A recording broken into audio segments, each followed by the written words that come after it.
This is No Excuses. I'm your host, Rodney Arbona, and I'm here with my very special guest who's got an amazing, soulful, silky, sensual voice, Rena Scott. How are you, my dear? Oh, I'm doing wonderful, Rodney. It's so good to be with you. I know. We've been trying this for weeks. It feels like... I know, for months. For months, you're right. But, you know, persistence breaks resistance. That's right. I'm with you. Good. Absolutely.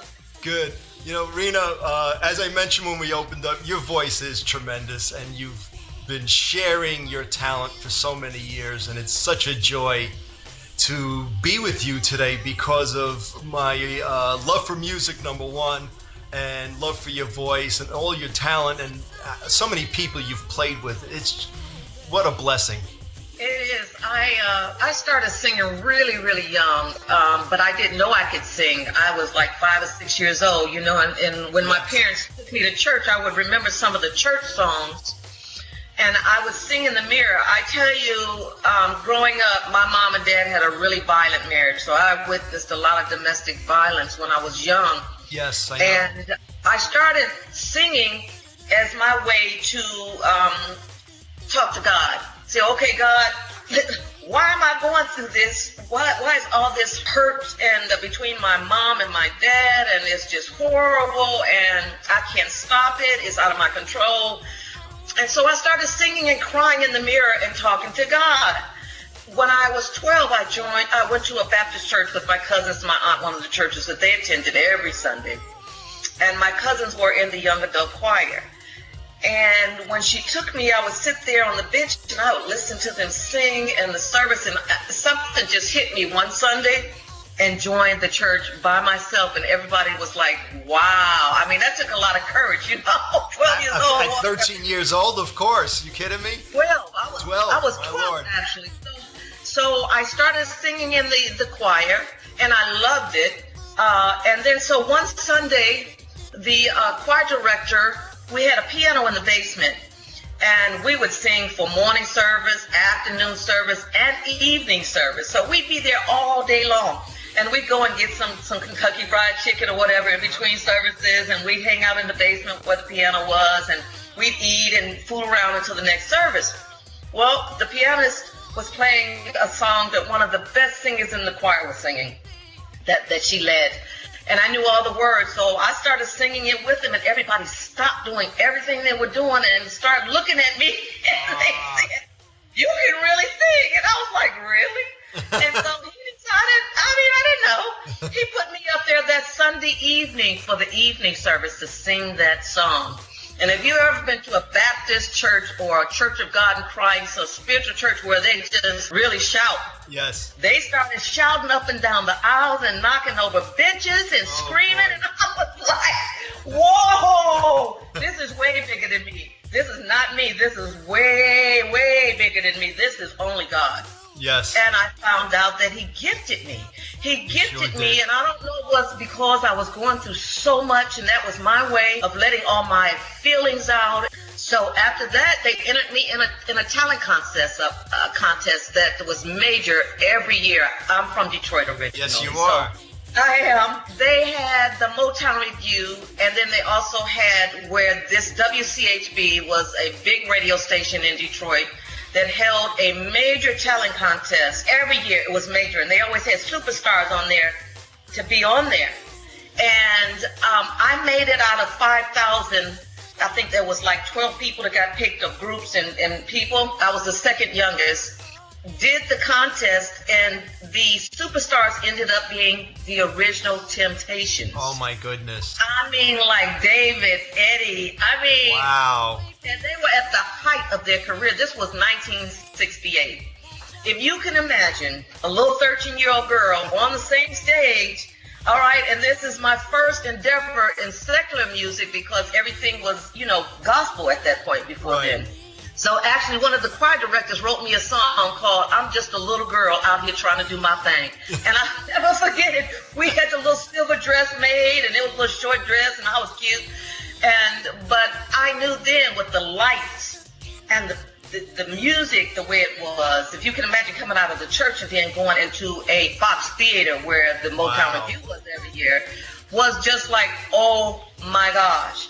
So then my mom started managing me, and I started doing local nightclubs all over Detroit. And then I started opening up the acts like The Temptations, The Four Tops, The Originals, The Undisputed Truth.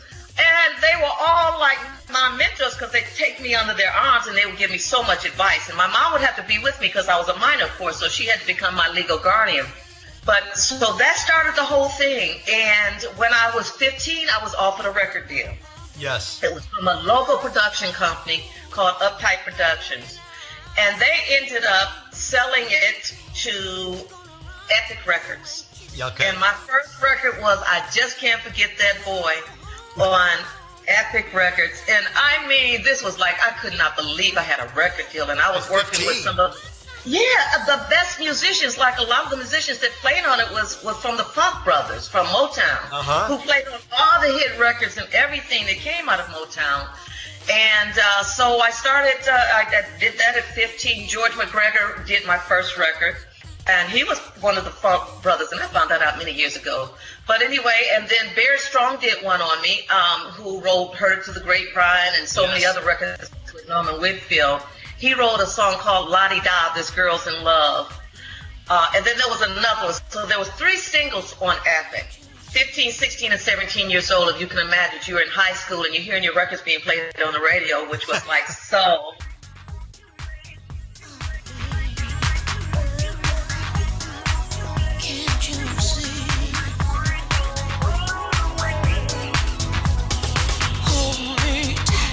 Let's make it right in the name of love. I know what you say, but I don't wanna play. Make it right. Ooh, every time you call, you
You were the one who helped me through. And then they started saying, I was like, whoa, because like my first gig before I got my record, I think I made $25. I think they paid me $25. And then it started going to 50, and I was like, whoa, they're gonna pay me this thing. I'm making some money and I'm singing. So I was hooked. At that point. Around 18, I think I was around 18. Of course, Aretha Franklin is from Detroit. Always my mentor, and everything she sang, I ended up singing in the nightclubs, opening up for these acts. And I was singing the blues even at 15 and 16, wow. Like Today I Sing the Blues and Dr. Feelgood and all those, and people would love it. And sometimes I'd go off stage shouting and just putting the whole church thing into it, and they loved it. So when I was 18, Aretha's brother, Cecil Franklin, he managed Aretha at that time, and one of his reverend friends told him about me and had a demo on him, and he said, Doc, they called each other Doc, you got to hear this young girl sing. She sounds like a little Aretha. And so he heard me sing, and he started trying to, manage me and do things, but Aretha was like at her height almost, which she's super at her height this now.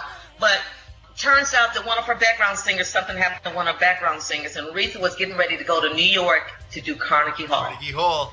And she was doing a big concert in Michigan at Pine Knob Ski Lodge. She was also doing an album. She was going to L.A. for the first time, and she was going in the studio with Jerry Wexler. Oh. Now, Jerry Wexler, he wrote so many hits for Aretha when she was on Columbia and some of those other labels. And I got a chance to go in the studio and do some of the background and just watch her. And I was like a stalker because I didn't want to leave her side. I just wanted to just stay right with her everywhere she went. And so they almost put me out of the dressing room at Carnegie Hall. They said, okay, darling, there's a dressing room down the hall for us. I said, oh, okay, do I have to go? So anyway, what an experience. I cannot tell you. If you can imagine someone that you love so much that you look up to as a singer, and then you get a chance to work with them at Carnegie Hall with a full orchestra, and we're in gowns, and the lights, and she actually took us to her home in New York. First time I was in anybody's house that had an elevator. She had an elevator there. She stayed on one floor. Her son and kids stayed on one floor. I was like blown away. And and then so when we got to LA, she actually took us to her home. She had a home here in LA at that time, and she took us and cooked for us. Wow. And I was like, the swimming pool was just like right there outside of the house, and sunken living room, and she's cooking for us, and I'm like, whoa! And I can't get any better than this, any better. I said, Lord, I want to come back, and I want to come back on my own. So I'm still waiting on that time, but that was a major experience for me. So then after that, Ronnie McNair, who is from Detroit, he sings with the Four Tops now, yes. But at that time, he was a single artist. He still is doing his own thing, but we did a song that was produced by Don Davis, major record producer out of Detroit, at his studio, US Sounds, and that was historic studio now. And we went in and did a song called Different Kind of Love. And at that time, there was no internet, so I couldn't really, gauge as to how successful, the records were. So that came out. Of course, my records from before, like I said, 15, 16, 17. After that happened, I didn't know, what really had happened with it. I charted and all that. But so then comes Ronnie, and I do that, and that happens, and so. Then comes Michael Henderson, and he's looking for a female to do a duet with. I later found out that he asked Aretha. But he told Cecil, and he said Cecil never mentioned it to Aretha, because Cecil really didn't want her to do the duet with Michael. So Michael, I didn't know that at the time, but anyway, some people had told Michael about me, and again, I was performing everywhere, and my name was buzzing all over the radio and everywhere. So Michael asked me if I would do Take Me of Yours, and I said, of course, I would love to, because I knew that would be another way of me really getting out there. And so we went in the studio, and the first take is what they used.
Across from each other, like really vibing, because it was the first time I, met Michael and all that. So turn around and the record is a major hit.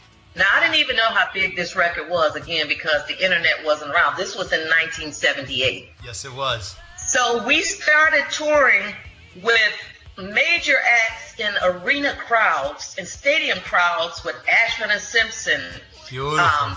Patti LaBelle, who was another of my mentors. We did Ashford and Simpson. You just name it. Oh, man, we were on the show with Who's Who and What's What. And every night a standing ovation from this one song that I would do with Michael. Well, of course, I came out with, I do from the back, and I would do The Closer I Get to, Closer I Get. Yes. And then they didn't see me. They didn't know. They just heard this voice. Uh-huh. And then all of a sudden, from the back, I'd come and they start up, Take Me, I'm Yours, and the people just would go crazy. So I ended up being asked to be on Buddha. Art Cass was the president of Buddha Records back then. And Michael was on that label, Phyllis Hyman, Gene Carn. There were several artists that was on that label. So they brought in super producers, Mtumi and Reggie Lucas. At that time, Mtumi and Reggie Lucas were like the dynamic duo R&B hit producer team. They had just finished Stephanie Mills. They had just finished Phyllis Hyman's album. They had just finished working with Roberta Flack.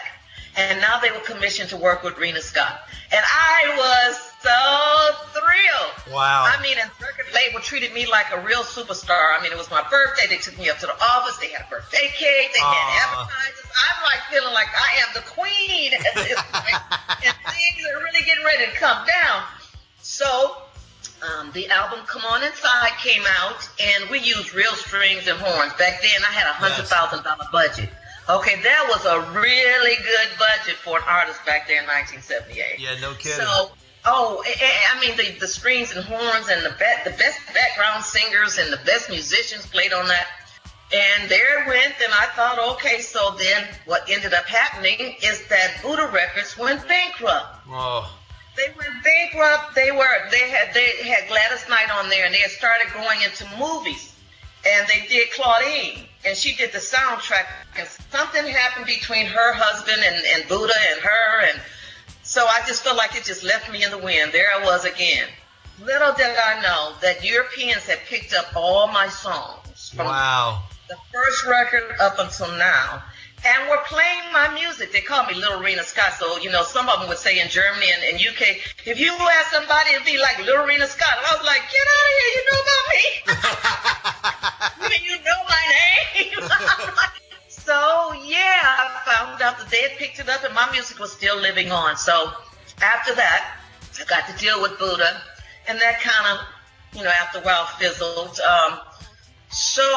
I decided that I needed to leave Detroit. I decided that at this point I had did everything I could possibly do to build my career, and I knew I had to be on one coast or the other. That was either New York or LA for the music business in order for it to go to the next level. Exactly. So I was waiting for an opportunity, and this gentleman who's a singer asked me to join him in Las Vegas and sing with him at one of the casinos. No, it started off at the Landmark Hotel. They tore that down since then, but he performed, and I would do some duets, and I would do some background for him, and that fizzled. And then I got a gig at Caesars 3 days before I was going to leave, because I was trying to get to LA. That enabled me to get on the West Coast, that gig in Vegas, because I was getting paid a little money so I could survive. And so then I was talking to a record label to try to get to LA, so that enabled me to get to the West Coast. I got the gig at Caesars, closed in 3 months, came to LA in 1981, October 81. Oh no, I'm sorry, that's when I went to Vegas. And then I got to LA in January 1982. Okay. After we closed at Caesars, I got to LA and I was trying to get a record deal. And I ran into this wonderful, wonderful attorney, Martin Cohen, who has passed since then, bless his soul. But he took me on, and he got me a gig to audition. Well, got me to audition for the Crusaders, because he was the attorney for the Crusaders and George Duke and some other people, so he was really in. Yeah, no kidding, George Duke. Yeah, you know, and so he said, go and do this audition with the Crusaders, and I got the gig. Beautiful. This was like right after Randy Crawford left, and they needed a female to sing Street Life. This was one of their big hits. Yes, it was. So I get this gig, and they're getting ready to tour all over Europe. So we ended up in doing big jazz festivals with 40 and 50,000 people all around Europe. And we did the Montrose Jazz Festival, which you can imagine, that's the famous jazz festival. We went to Milano, Italy, Florence, Italy. We went to Switzerland, Sweden, London, Spain, Madrid. I mean, this was like a dream, if you can only imagine. I'm traveling with 11 guys, okay, and one woman, and I'm doing this thing, okay, standing ovation every night. And we get a chance to do against stadium crowds, George Benson. I can remember we did these San Diego Arena with Miles Davis. Oh, wow. Just a who's who of everybody all around. And so I came back from that and was kind of looking for something to happen. I started singing at all the clubs in LA. And then this wonderful attorney, Martin, gets me a record deal. I get a record deal with a label out of California called Sedona Records. Yes. And this is my second full album, and it's called Love Zone. And everything is going great. My first single out of it, I Could Use a Kiss, got a video. I mean, it's going on all the video shows around the country, and I'm doing promotional tours. I did BET, just all the shows. And then it ends up that the distributing company went bankrupt. Oh my goodness. That's the second time. I'm like, I'm so close.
day I saw you, I was out to play.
was going nowhere.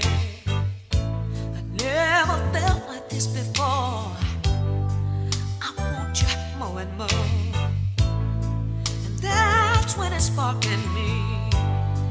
It was plainer to see. I'm the girl for you. And you're the man for me. I don't know what you got that does this to me, but ever since I met you, you've been bothering me. I can't get you off my mind. I think about you all the time. Tell me, what is this I feel? Tell me that makes me feel so real.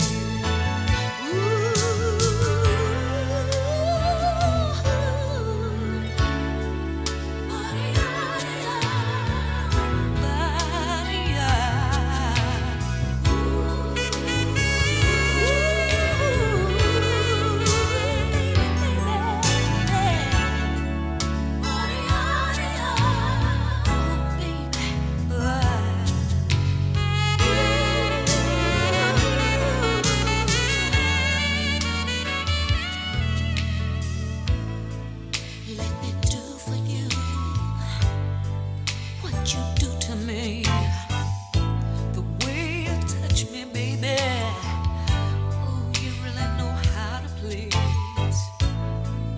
I really wasn't searching.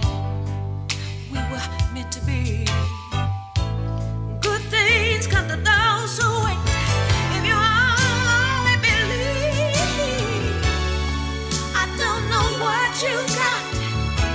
Oh, that does this thing to me. But How did that happen? At this point, you must be like a bankruptcy attorney. Like, what the heck? Lord, please help me. Tell me what is going on. I'm so close, but yet so far away. And I'm thinking, oh, no, not again. So then time goes past again. And I get, some labels who want to sign, but then they ended up wanting, because I'm a songwriter too, and if you know about songwriting and publishing, like that's where the first monies come in when the music is being played on the radio. So they just want to take everything. And so I decided, no, forget it. No, I even got a contract back from one label. I said, no, this is not going to work. So my husband said, you know what, you really need to try to do this yourself. You should try to do this yourself instead of waiting on a record label to knock on your door and to, for it to do it yourself. And I was like, now I know I've been in this business a long time, but I don't know about running no record label. I'm not sure I can do that. There's a whole lot of moving parts. So we ended up starting this record label called Amore Records. It means love. Yes, it does. And a lot of my songs are about love. Yes, they are. So I know I couldn't do it myself, so we decided to hire a PR firm out of LA. We hired we did videos. We did 2 videos, and we hired a video promoter out of New York. And then we hired a distribution and marketing team out of Chicago. So we had a team. No kidding. And we trucked down the highways and the byways the way the artists used to do, fly into one city and drive from the next one to the next one to the next one. I had a bodyguard with me. It was him and I. We fly in one city again and move from place to place to place. We did the radio shows. We did the record stores. We did morning news shows, ABC, CBS. Yes. All the morning news shows in each little city that we went through. And we pound the pavement and spend some money. Okay, so we were trying to go after, the same way the majors were. And I have to tell you, we did have some success because the Let Me Love You CD was a dual disc. And it was one of the first dual discs of any artist, especially independent, because the only people who really artists had them out there at that time was Mariah Carey, Janet Jackson, Michael Jackson, people like that who had, where your music would be on one side on CD, and then you get videos on the other side on DVD. Since then, I haven't seen many of those, but we did that. And we ended up charting on the second single, which was Remember. It's called Remember. It peaked at number 5 at the R&B Hip Hop Hot Single Sales on Billboard. And then it crossed over to the pop charts and peaked at number 17 on the Hot Single Sale Pop charts. And then the third single, A Love Thang, ended up going to number 1. Numero uno. I mean, who thought, little old label like us, number 1 on the R&B. Goliath. And it was. And it crossed over to the pop charts. So we just kept rolling it. It took a while after that, more record deals or whatever, but nobody was calling. And so I said, okay, here we go. So we did our second album. And it's called Take Me Away. And we did that in 2010, yeah. And they both were labor of love. I co-wrote all the songs, all the originals with Lloyd, Tolbert, and I also did one with Armand Tamello called In This Life. And then this last CD, Take Me Away, I did 4 cover songs. I wanted to do some cover songs of some songs that I really liked. Sure. So I decided to do a tribute to Aretha, Dr. Feelgood. It wasn't the most commercial song, but I said, I don't care. I'm going to do it because, it means so much to me. And I also did Can You Stop the Rain, the People Bryson song. Right. Yeah, I did Joy and Pain by Frankie Beverly and Mays, and that's been a big hit, one of the majors.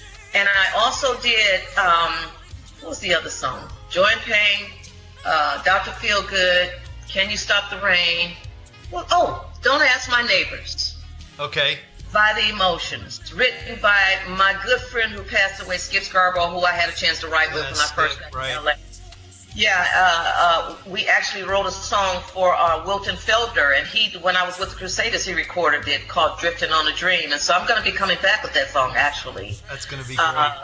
The vocal, because Wilton did the melody, so the original version that I did was never released.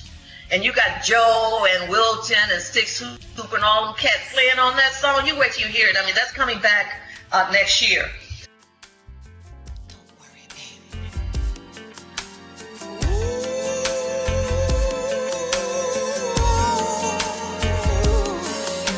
You're wondering if I care about you. Is there some cause that I should doubt you? Oh, I can see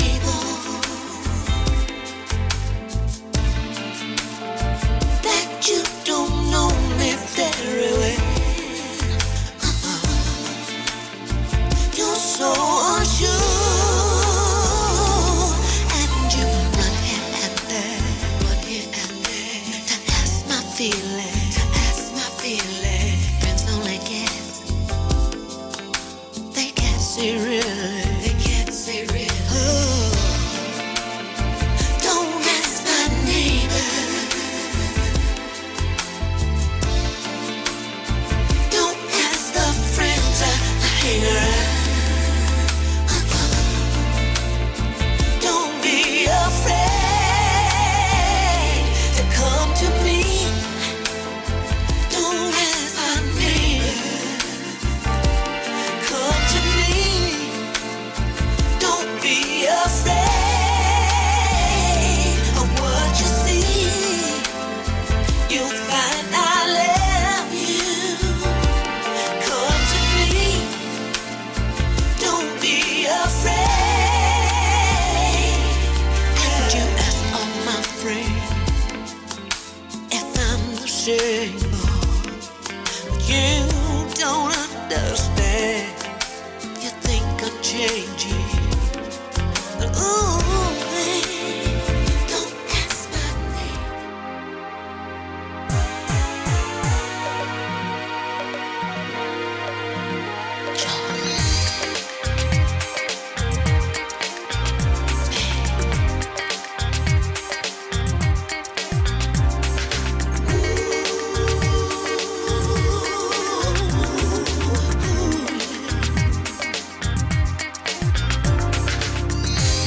Here's another morning without you. Here's another day will I get through it without breaking down. I haven't seen the sun since you've been gone. Like my heart, I lost it when you left me, and it can't be found.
Everywhere I go, I feel you there, following my footsteps like a shadow of my broken heart.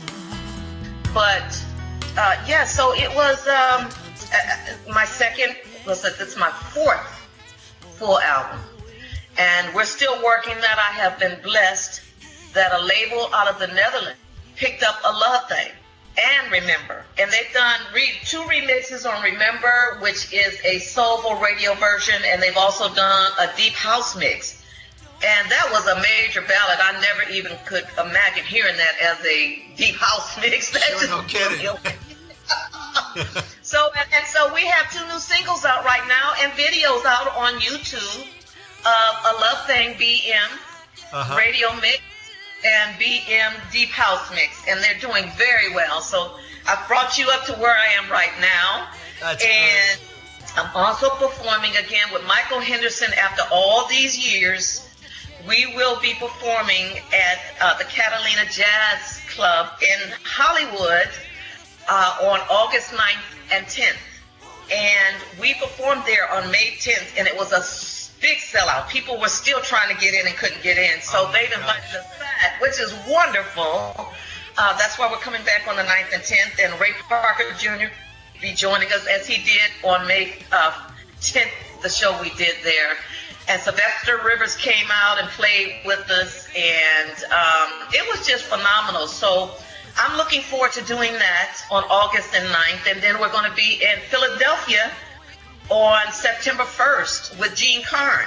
So please, guys, get your tickets because they're going fast. You got to get me a press pass. You're in my backyard. Yes. Oh, no, I would love to, Rodney. I'd love for you to come down because last time, it was rescheduled because of some technicalities, but this is solid this time, so I'd love for you to come down. Yeah, get me a press pass, and we'll do this face-to-face and put it up again. No, I'd like for you to meet Michael as well, so I'm definitely going to do that. Good. And thank you. I'm also going to be releasing some Christmas music. I released one song last year called Christmas Time, and I'm going to be doing a duet with my daughter on a Christmas marvelous snare. So, and just to say that I'm doing a duet with her on my Take Me Away CD called Thank God For You, which is very emotional song about a mother and daughter. It could be a father and son, or a mother and son that you realize they're growing up and you got to let them go, but just let them know that you're going to always be there for them. So I got a lot of things up my sleeves. You do, and you know what? We're going to take a little bit of a break right now and let our audience catch up with some of your music because they need to hear this as well. We had a little break early, so folks, this is No Excuses, and I'm with my very special guest, Rena Scott. We'll be right back. Thanks for listening.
of your hosts for No Excuses. I'm with my super special guest, Rena Scott, who's got such a great story.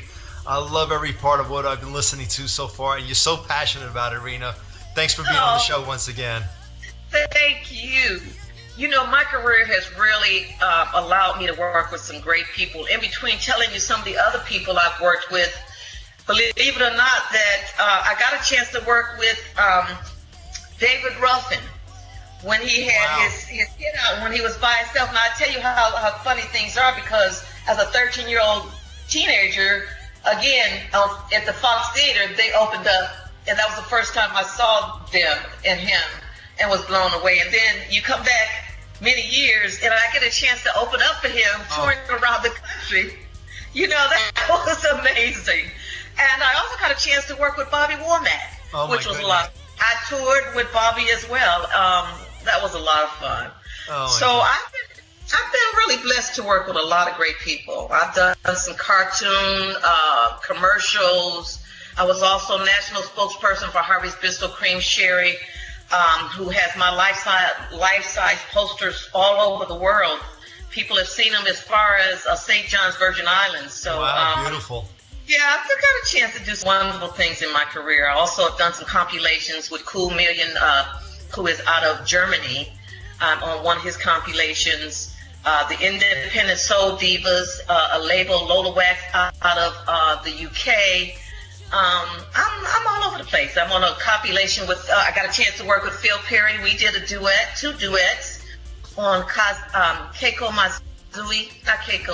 Mazui, which is her husband. Yes, I know. Yeah, we're on one of his albums, and Say You Will, and that was fabulous. Phil is a great friend of mine, and he's like my brother, so we're going to be talking about Phil and I interviewed just a few weeks back together. We had such a great time as we are today.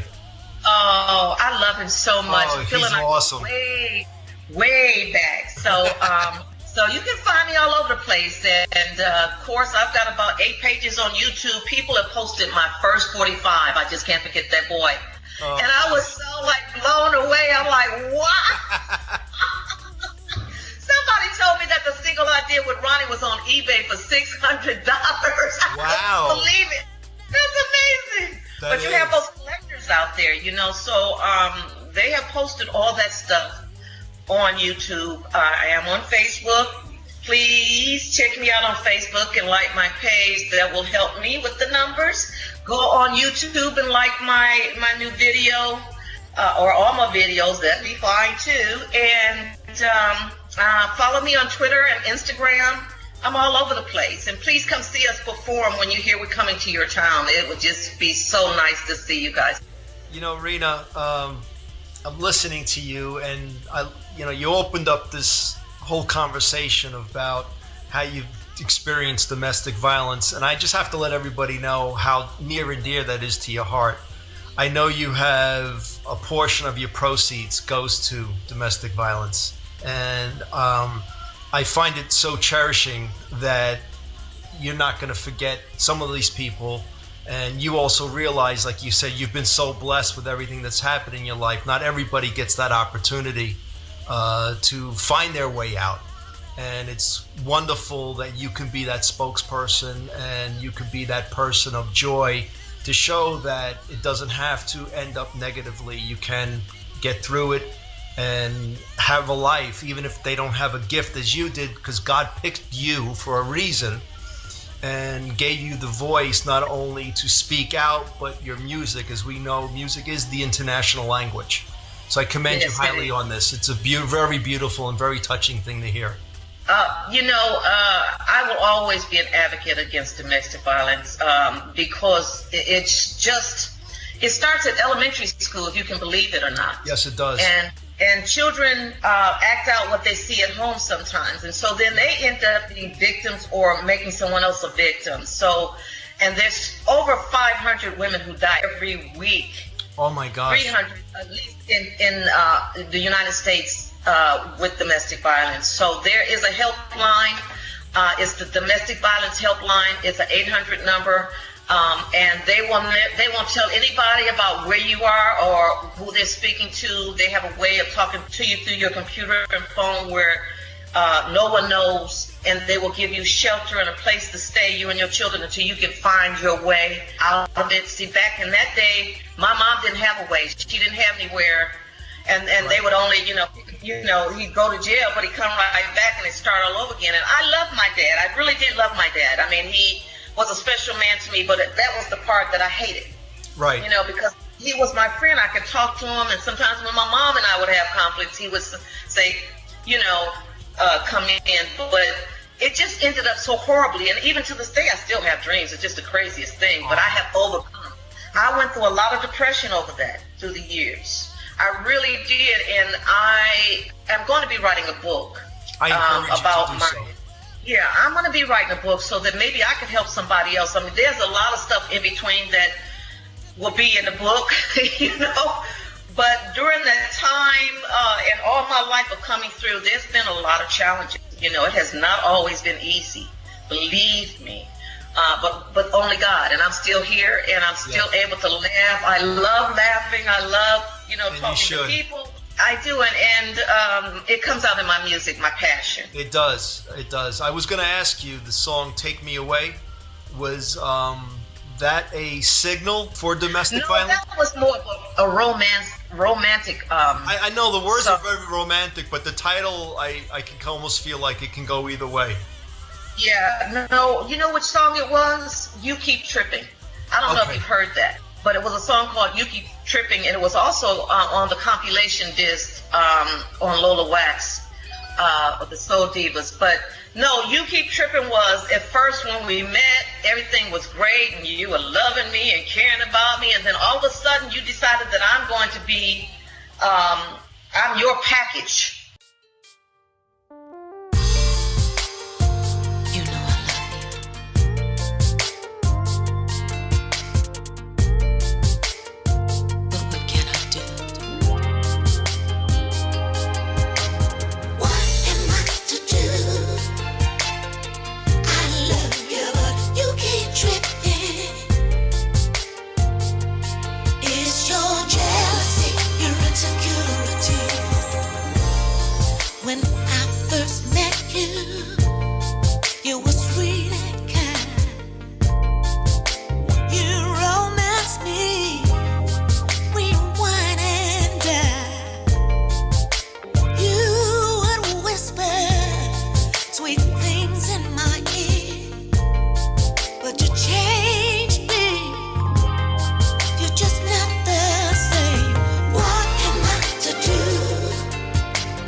can't see anybody and I can't say anything that might make you upset. So it was You Keep Tripping. You Keep Tripping. And that's on my Take Me Away CD.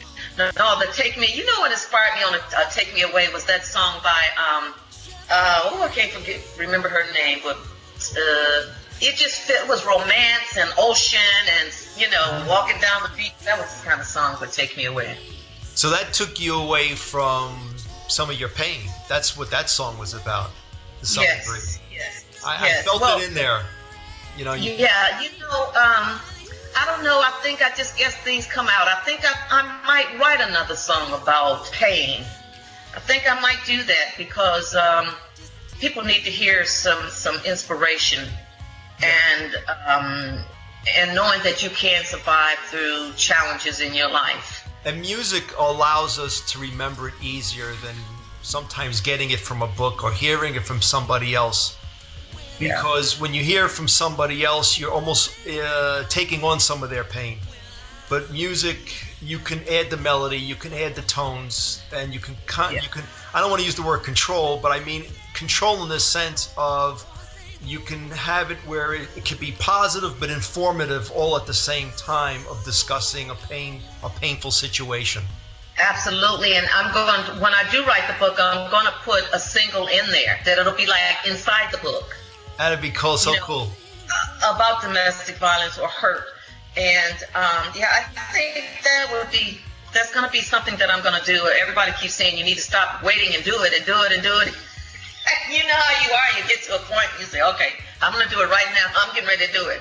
But I also am getting ready to write a jazz song, a smooth jazz song with Emile Bodie, who is the president of TheRoomRecordings, the record label that I'm on the Netherlands. And so that's going to be fun too. So that will probably be out before the end of the year, a new smooth jazz single.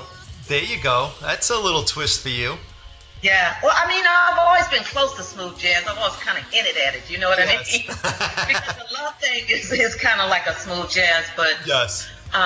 No, I love that as well. I sang all kinds of music. When I was coming up in school, I was in 3 different choirs. I was in school. I was in concert choir, varsity choir. I was in some of everything. I was singing in 3 different church choirs. I was singing in nightclubs every weekend, sometimes 2 and 3 gigs on the weekend. And New Year's Eve, snow and ice. I'm in my gowns and my heels. And I'm going from one gig to the next gig to the next gig. So, I sang some every kind of music. And I did a song. You remember Valley High? Valley High, yes. I will call you. I did that with a German producer. I don't know whatever happened to it. But I've done some of every kind of music. So it's always fun, Exactly. I'm thinking about doing like a jazz album, like old standards. Uh-huh. Old jazz. I'm a jazz. I played trumpet in school and Oh, did you? Yeah, I did. I play sax now, so I switched over. But I can remember studying all the old guys, Clark Terry. People would say, "How'd you know about them?" I said, it's our history. You got to look it up. Right. You got to look it up. These guys aren't going to be around forever. Yeah, you can listen to their music forever, but try to get to see them. I got to see Clark Terry. I actually sat down with him at the Blue Note for about 40 minutes or so. We were in the dressing room just hanging out because I helped him up the stairs. He couldn't get up the stairs. I see Clark walking in with all these gig bags under his arms, and I run by him because I had to go to the men's room. And then I turn around and go, Rodney, you can't run by a person who looks like he needs help. So I go back down, and as I'm getting down there, I see these gig bags. I go, wait, you're Clark Terry. He goes, damn right I am. I says, you need help? He goes, damn right I do. I want to tell you something, too, that really got me when I was with the Crusaders. Dizzy Gillespie was on the show. Wow. And Dizzy, he had his limousine just sitting right there by the stage, and he and I started talking. He started telling me the history about when the first black musicians came over to Europe and how it was then and how it is now. And he was such a sweetheart. Yeah, I mean, those are the kind of people I got a chance to meet when I was working with the Crusaders and Michael. So, I mean, and Miles Davis, I mean, that's amazing. Yeah, talk about a slick cat, Miles. Yeah. Yeah. A little perplexing at times as well. Yeah, and his music was perplexing. I mean, like, the way he played, I was like, okay. Yeah. It's different, it's major. But, I've had some great times in the business, and I'm still rolling along. You are, I'm still excited. You are. Now, what's it like excited. doing something with your daughter? Oh, it's so wonderful. It's gotta be. You will have. You know what I did too? I learned how to do the videos when you don't have the video. You take the picture clips, the pictures, and you put a video together. You must see the video. I put a video together of her when she was a little baby up until the time when she got married. The different times in her life, because we had her involved in taekwondo, softball, concert choir, jazz, singing and dancing. When she was like 8 years old, she performed at Disneyland. So it's always been her passion too. And so when I wrote the song, every time a family member or somebody who really knows us, they cry, because it's just a very emotional kind of song. And so you'll have to check it out on YouTube. Thank God for you. And I put those clips together of even when I was pregnant with her, and up until she grew up. So you'll have to check it out. You got a friend in me, a friend indeed, someone you can lean on. You've been my little girl since you came into this world. Now you're grown into a real lady. I know it's time for you to spread your wings, but if you need anything, reach out to me. I thank God for you. I thank God. Oh, I know He will guide your way.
here in the moon and stars, baby mine.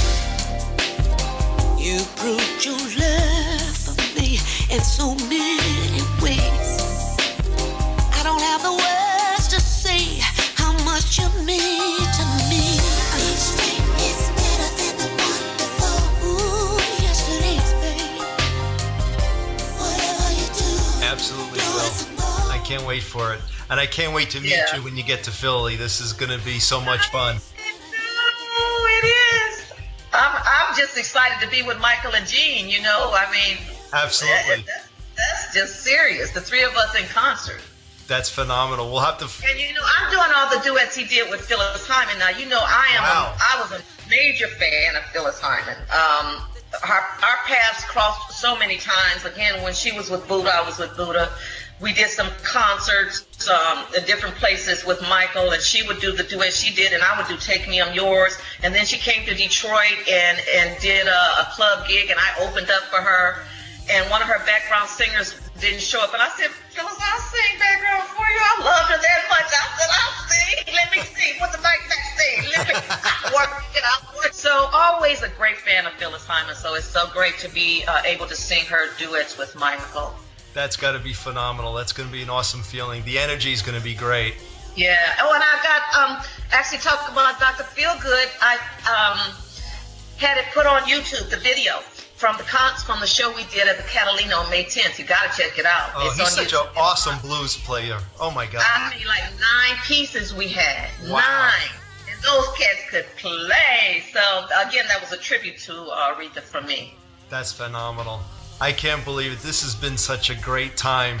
So looking forward to seeing you. Now, one last part about the domestic violence. Is there something I can help you with somehow? Do you have something on your website that I could add that same link on mine? I'm going to send it to you. I'm going to send you the link for the domestic violence hotline. Okay. And the information. I'll do that today. And that way you can put the link up there and tell people if they have any issues, they can get in touch with them, and everything stays anonymous. That's great. I'll look forward to doing that, and of course staying in touch with you. Not that you have a choice any longer. No, you stuck with me now too, okay? So I love it, girl. Don't ever try to get rid of me. No, I will not. I will not. Whenever you're in the East Coast and whenever I hit the West Coast, we've got to definitely connect up. We shall, for sure. And let me give the people my website too. It's renascott.net. So that's www.renascott.net. And please, again, follow me on all my websites and pages. And thank you so much for all your love and support. I could not be here without people like you, Rodney, and other people who just keep my music alive, like Joe Cool, my good friend, and so many other DJs and people who just support me. I could not do it without you. I thank you. I love you. And until next time. Thank you so much, Rena. Everybody, this is No Excuses. I'm your host, Rodney Arbona, and Rena Scott, thank you for being with me. God bless you, my dear.